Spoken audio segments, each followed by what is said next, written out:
മുഖ്യമന്ത്രിയുടെ മുഖം മിനുക്കാൻ പുതിയ PR അഭ്യാസവുമായി സർക്കാർ. നടൻ മോഹൻലാലുമായുള്ള അഭിമുഖത്തിന്റെ ടീസർ പുറത്തുവിട്ടു.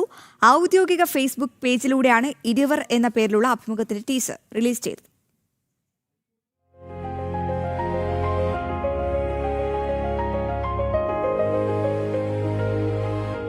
എൻ്റെ ഒരു സുഹൃത്ത് രഹസ്യമായിട്ട് പറഞ്ഞു, മുഖ്യമന്ത്രിക്ക് വളരെ ഇഷ്ടപ്പെട്ട സിനിമ രജനീകാന്തിന്റെയാണ്.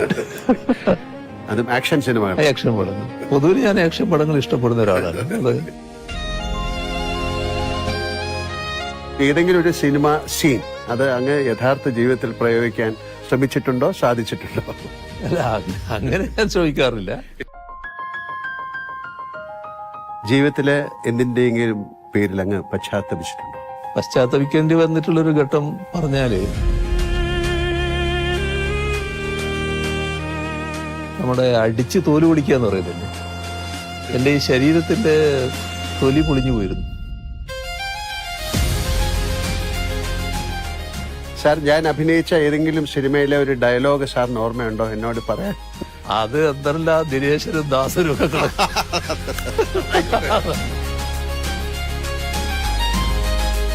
എന്റെ കേരളം, അങ്ങയുടെ കേരളം, നമ്മുടെ കേരളം. വിവരങ്ങളുമായി ശിവദാസ് കർമ്മനം ചേരുന്നുണ്ട്. ശിവദാസ്, മുഖ്യമന്ത്രിയുടെ പ്രത്യേക താല്പര്യപ്രകാരമാണ് മോഹൻലാൽ ഈ ഒരു അഭിമുഖത്തിന് തയ്യാറായതെന്നാണ് ഞാൻ മനസ്സിലാക്കുന്നത്. എന്തായാലും ഇതും ഈ മലയാളത്തിലെ മിന്നും താരത്തെ കൂടെ പിടിച്ച് ഒരു സ്റ്റാർ വാറാണോ തെരഞ്ഞെടുപ്പുമായി ബന്ധപ്പെട്ട മുഖ്യമന്ത്രി ഉദ്ദേശിച്ചത്? എന്താണ് ഇതും മറ്റൊരു PR തന്ത്രമായി കണക്കാക്കാൻ സാധിക്കുമോ ശിവദാസ്?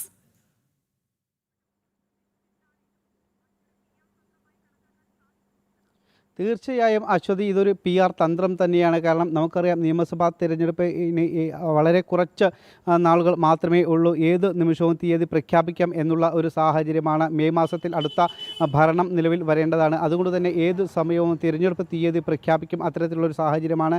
ഈ സമയത്താണ് ഇത്തരത്തിലുള്ളൊരു PR വർക്ക് നടത്തിക്കൊണ്ടിരിക്കുന്നത്. നമുക്കറിയാം, LDF സർക്കാർ പല രീതിയിലുമുള്ള PR വർക്കുകൾ ഇപ്പോൾ നടത്തിക്കൊണ്ടിരിക്കുന്നുണ്ട്. KSRTC ബസ്സുകൾക്ക് മുകളിൽ അടക്കം, നമ്മൾ യാത്ര ചെയ്യുമ്പോഴടക്കം നമ്മൾ നിരവധി ഇത്തരത്തിലുള്ള PR വർക്കുകൾ കാണുന്നുണ്ട്. ഫ്ലക്സ് ബോർഡുകൾ, സർക്കാർ ചെയ്ത പല കാര്യങ്ങളും വെച്ചിട്ടുള്ള ഫ്ലക്സ് ബോർഡുകൾ പലയിടത്തും ഇപ്പോൾ ഉയർന്നു വന്നുകൊണ്ടിരിക്കുന്നുണ്ട്. ഇങ്ങനെ വ്യത്യസ്ത രീതിയിലുള്ള PR വർക്കുകളാണ് ഇപ്പോൾ LDF സർക്കാർ നടത്തിക്കൊണ്ടിരിക്കുന്നത്. അതിൽ ഏറ്റവും ഒടുവിലത്തെ ഒരു ഉദാഹരണം കൂടിയാണ് ഇപ്പോൾ മോഹൻലാലിനെ വെച്ചുകൊണ്ടുള്ള മുഖ്യമന്ത്രിയുമായുള്ള ഈ അഭിമുഖത്തിൻ്റെ PR വർക്ക്.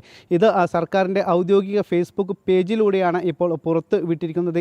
അഭിമുഖത്തിൻ്റെ പൂർണ്ണ രൂപം ഇല്ല, ഇപ്പോൾ ടീസർ മാത്രമാണ് പുറത്ത് വിട്ടിരിക്കുന്നത്. അതായത് മോഹൻലാൽ ചില ചോദ്യങ്ങൾ ചോദിക്കുന്നു, അതിന് ഒറ്റവാക്കിലുള്ള മുഖ്യമന്ത്രിയുടെ ഒരു മറുപടി, അതിൻ്റെ പൂർണ്ണ രൂപം ഇല്ല. 1.25 മിനിറ്റ് ഉള്ള ഒരു ടീസറാണ് ഇപ്പോൾ പുറത്തുവിട്ടിരിക്കുന്നത്. നമുക്കറിയാം, മോഹൻലാൽ എന്ന് പറയുമ്പോൾ അതൊരു ജനകീയ നടൻ കൂടിയാണ്, ഒരു പൊതു സ്വീകാര്യനായ ഒരു നടൻ കൂടിയാണ്. അങ്ങനെയുള്ള ഒരു നടനെ ഇത്തരത്തിൽ PR വർക്കിൻ്റെ ഭാഗമാകുമ്പോൾ അത് അനുകൂലമാകും എന്നുള്ള ഒരു ചിന്ത തന്നെയാണ്, അത്തരത്തിലുള്ള ധാരണയിൽ തന്നെയാണ് ഇപ്പോൾ സർക്കാർ ഇത്തരത്തിൽ മുഖ്യമന്ത്രിയോടൊപ്പം ഇരുവർ എന്ന് പേരിട്ടിരിക്കുന്ന ഈ ഒരു ടീസറും ഈ അഭിമുഖത്തിൻ്റെ ഒരു ഭാഗം ഇപ്പോൾ പുറത്തുവിട്ടിരിക്കുന്നത്. എന്തായാലും ഇത് ഒരു PR വർക്കിൻ്റെ ഭാഗമാണ്. അത് തന്നെയാണ് ശിവദാസ്. മുഖ്യമന്ത്രിയുടെ മുഖം മിനുക്കാൻ മലയാളത്തിന്റെ മിന്നും താരം മോഹൻലാൽ എത്തിയാൽ ശരിയാകുമോ? മറ്റൊരു PR സ്റ്റണ്ടാണോ, ഒരു സ്റ്റാർ വാറാണോ എന്നതടക്കമുള്ള കമന്റുകളും ഇതിന്റെ അടിയിൽ വരുന്നുണ്ട്. ഏതായാലും മുഖ്യമന്ത്രിയുടെ മുഖം മിനുക്കാൻ മറ്റൊരു PR തന്ത്രമായി മാത്രമേ ഇതിനെ കണക്കാക്കാനാകൂ എന്നാണ് പൊതുവായുള്ള വിലയിരുത്തൽ. ശിവദാസ് കന്മനമാണ് വിവരങ്ങൾ പങ്കുവച്ചത്.